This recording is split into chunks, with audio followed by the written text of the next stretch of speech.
समय के पश्चात सुरुचि के गर्भ से भी एक बालक जन्म लिया, नाम है उसका उत्तम।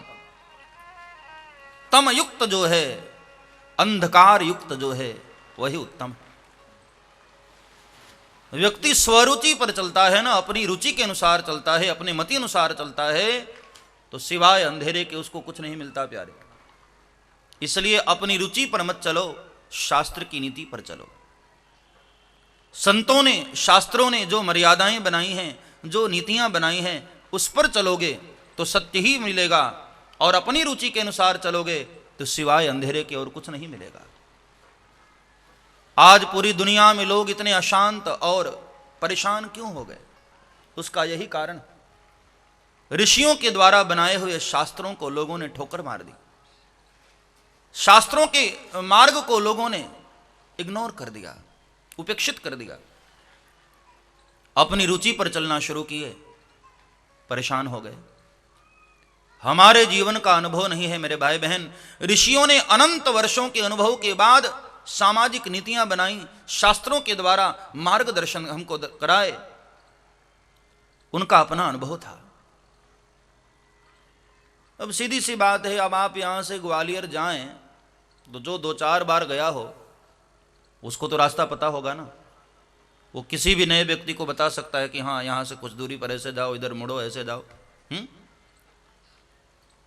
लेकिन जो कभी गया ही ना हो वो दावा करे कि नहीं मैं तुम्हें ग्वालियर का रास्ता बढ़िया बता सकता हूं, वहां उसके रास्ते बताए हुए रास्ते पर चलोगे तो भटकोगे। जो गया ही नहीं है, जिसने देखा ही नहीं है, वो क्या बताएगा? हमारे साथ वही प्रॉब्लम, हमें आगे का जीवन का रास्ता पता नहीं होता, हम अपनी रुचि के अनुसार चल तो देते हैं और परेशान होते हैं, भटकते हैं।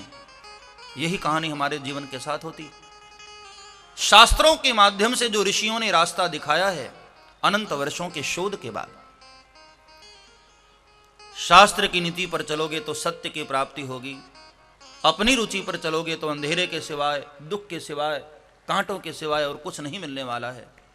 धीरे धीरे धीरे दोनों बच्चे बड़े होने लगे।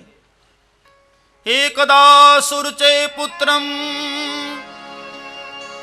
वर्णन किया है व्यास जी ने।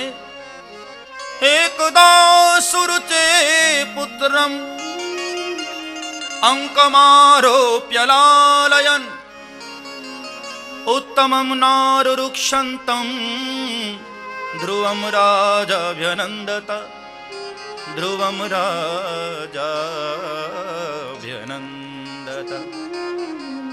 एक दिन की ऐसी घटना है कि राजा उत्तानपाद अपने छोटे बेटे को गोद में लेकर बैठे थे और वहां खेलते हुए ध्रुव पहुंच गए। तो अपने बड़े बेटे को देख करके राजा के मन में प्यार उमड़ आया और उत्तम को नीचे उतार कर ध्रुव को गोद में ले लिया। ये घटना सुरुचि ने देख लिया, दौड़ कर आई, नाराज हो गई, कान पकड़ करके नीचे उतार दिया। चल नीचे उतर, यहां बैठने का ख्वाब देख रहा है? यहां वही बैठ सकता है जिसने मेरे पेट से जन्म लिया है। यहां बैठना चाहता है तो जा वन में तप कर, और भगवान मिल जाए ना तो वरदान मांग लेना कि मैं सुरुचि के गर्भ से जन्म लेकर आऊं। मेरे गर्भ से जन्म लेकर आएगा तब इस गद्दी पर और इस गोद में बैठने का तेरा अधिकार। नन्हे से बालक को प्रताड़ित किया, अपमानित किया और धक्के मारकर भगा दिया। नन्हा सा वह बालक ध्रुव रोता रोता चला आया। शुकदेव कहते हैं, राजन आज सुरुचि ने बहुत बड़ा अपराध कर दिया। केवल ध्रुव का ही अपमान नहीं किया, उसने परमात्मा का भी अपमान किया। क्योंकि लोग तपस्या करते हैं गर्भ से छूटने के लिए कि गर्भ में हमको न आना पड़े, और इसने अपने गर्भ को इतना महान बताया कि जिसमें आने के लिए भगवान का वरदान होना जरूरी है। तो इसका मतलब इसका गर्भ बहुत महान हो गया। बड़ा अपमान किया। रोता रोता वह नन्हा सा बालक अपनी मां की गोद में आ गया। मां, क्या तू उनकी पत्नी नहीं है? क्या मैं उनका बेटा नहीं हूं? क्या मुझे अपने पिता की गोद में बैठने का अधिकार नहीं है? मां, मैं अपने पिता के गोद में ही तो बैठा था। अपमानित करके मुझे भगा दिया, धक्के मार करके भगा दिया। मैंने उनके एक एक शब्दों का बदला नहीं लिया। मां तो मैं तेरा बेटा नहीं। मां ने तुरंत मुंह पर हाथ रख दिया। बेटे ऐसा मत बोल। मां मंगलम तात परे सुमंस्था भुंगते जनो यत पर दुःखदस्तत्। बेटे स्वप्न में भी किसी के अमंगल की कामना नहीं करनी चाहिए।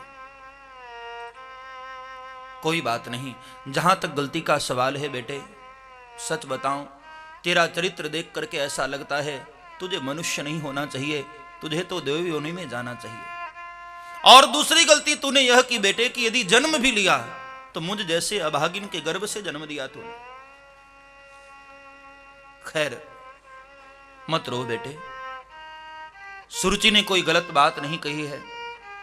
उसने यदि ये कहा है कि वन में जाकर तप करो, अच्छी बात है। मैं भी तुमसे यही कहती हूं बेटे, और बड़े बड़े ऋषि महात्मा भी यही कहेंगे कि बैठना ही है तो सांसारिक पिता की गोद में क्या बैठना, जा ऐसे परम पिता की गोद में बैठ जहां बड़े बड़े ऋषि महात्मा भी बैठने को तरसते रहते हैं। जा, चला जा वन में। और मां ने ऐसा कहा, ध्रुव के दिल में बात बैठ गई। मां, वो परम पिता कहां मिलते हैं? मां ने कह दिया, सर्वत्र। ईश्वरः सर्वभूतानां, सर्वत्र है वो। और तुरंत नन्हा सा वह बालक ध्रुव अपनी मां के वचनों पर भरोसा करके निकल दिया। सर्वत्र है ईश्वर, सर्वदा है समान रूप से।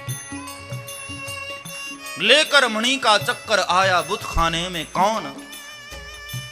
ए खुदा, तू अगर एक दाने में है तो फिर हर दाने में कौन? तू अगर शम्मा में जलता तो परवाने में कौन? पूछा है शायर ने खुदा को, तू अगर शम्मा में जलता तो फिर ये परवाने में कौन? तू अगर बस्ती में बसता है तो प्यारे ये वीराने में कौन? सर्वत्र है वो, सर्वदा है।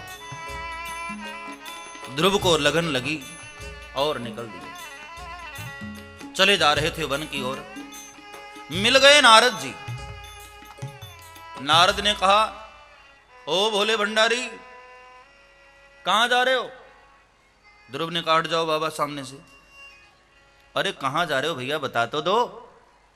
ध्रुव ने कहा, बस मैं वहीं जा रहा हूं जहां आप रहते हो। अच्छा, कोई गुरु गुरु बनाया कि नहीं? बोले महाराज कोई गुरु नहीं मिले, आज आप मिल गए, चलो आप ही मेरे गुरु। नारद तो बड़े खुश हो गए। अब ध्रुव जैसा चेला मिले तो कौन गुरु खुश ना हो। बड़े खुश हो गए। अच्छा बेटे, एक मंत्र मैं तुम्हें बता रहा हूं, और यहां से कुछ दूर पर वृंदावन के बगल में एक बड़ा प्यारा सा वन है मधुबन, वहां चले जाना और इसी मंत्र का जाप करना। 12 अक्षर मंत्र का ज्ञान दिया। ओम नमो भगवते वासुदेवाय। और कहा कि देखो बेटे, मेरी एक बात ध्यान रखना, परमात्मा सर्वदाता, सब कुछ देने वाले। इसलिए जब भी भगवान मिले ना बेटे, तो उनसे भूल कर भी संसार की याचना मत करना। ईश्वर से खुद ईश्वर को ही मांग लेना। विरक्तस्येन्द्रियरतो भक्ति योगेन भूयसा